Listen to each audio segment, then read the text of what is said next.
Don't forget to like and subscribe to Jolie Knots Crochet. Share with your friends. Hit that little notification bell so you can get notified when new patterns release.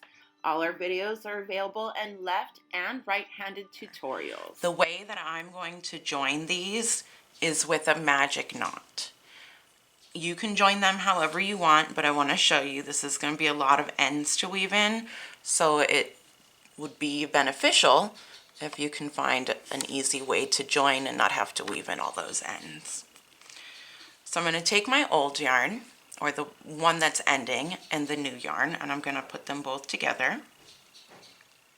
I'm going to take my thumb and place it right over the yarn pretty snugly so just the ends are poking through. Now I'm going to take my new yarn and I'm going to wrap it around my thumb once and then around my thumb twice. Place my finger back there so it's nice and tight again.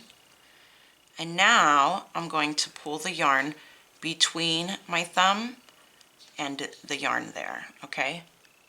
You see I pulled the yarn between, and I'm going to take this little end, smush it in, hold it really tight.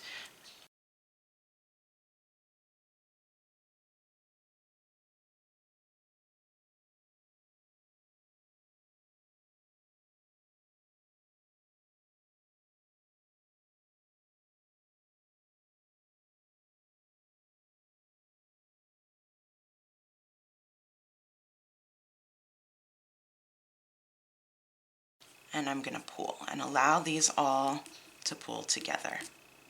Now, some yarn and their texture is really tough and difficult to do a magic knot with, but most yarn that is just a, like a worsted weight that we're using now will be just fine to do that with.